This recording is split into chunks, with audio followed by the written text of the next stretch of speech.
Hi, sixth grade. Our screencast today is another one on equivalent ratios, and today we'll be doing a little bit of problem solving with those equivalent ratios. So our objective is, given a ratio, I can identify ratios, I can use tape diagrams, and the description of equivalent ratios to determine if two are equivalent. So for the first chunk of our notes today, you actually don't need to write them down. I'll let you know when you do have to start writing, but this would be a lot to write. So 2 out of every 7 of the 6th grade students have an overdue library book. Jasmine said, that would mean 24 of us have an overdue library book. Grace said, no way, that's too high. How can you determine who's right? So I have some workspace here for us. And so we have a ratio that's been given to us in the beginning of this problem. Right here, they say 2 out of every 7 of the 6th grade students have those overdue books. So they're giving us 2 students to the total number of students. If I want to figure out equivalent ratios that would work for this problem, I need to make sure that the number 24 is in my equivalent ratio, because we need to see if this 24 is correct or incorrect for the number of students that have overdue library books. So I need to get my 2 students that have overdue library books to match in an equivalent ratio where 24 students have overdue library books. And now I just need to find how many the total would be. So what do I have to do to get from 2 to 24? I have to multiply by 12. 2 times 12 is equal to 24.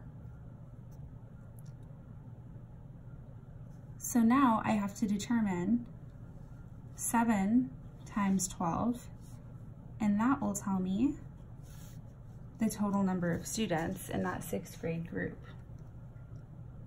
So when I multiply 7 times 12, I get 84.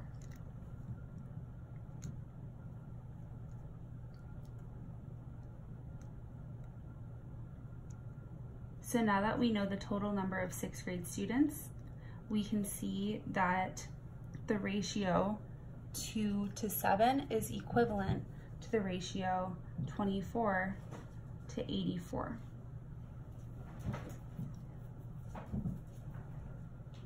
So you can now use that information to determine who is right and who is wrong within the problem, Jasmine or Grace. All right, so you're actually gonna start your group problems now.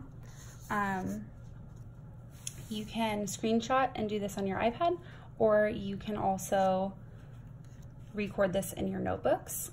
A and B are asking you to decide if the pairs of ratios are equivalent, and if they're not, to find an equivalent ratio. So for A, you have 6 to 11 and 42 to 88. Are these equivalent to each other? And for B, you have 0 to 5 and 0 to 20. Are those equivalent to each other? If they're not equivalent to each other, you have to create ratios that are equivalent to each other using the first one given. And then also with your groups, we have this small story problem. So in a bag of mixed nuts, the ratio of the number of walnuts to cashews is 5 to 6. Determine the number of walnuts that are in the bag if there are 54 cashews. So I already set up a tape diagram to help you, but you'll have to fill in numbers in each of the boxes to help you solve this problem. And so then you do have some closing questions that you have to do after your group problems, and you can help each other to develop some responses to these, and then you can check at the end of the video to see some sample responses. So your first closing question is, how can we use the description of equivalent ratios to find an equivalent ratio? And then what do the numbers in the boxes of the tape diagram represent in terms of the ratios? So after you write down your own answers, you can check against these samples. I'm gonna go get the poodles. Thanks so much, 6th grade.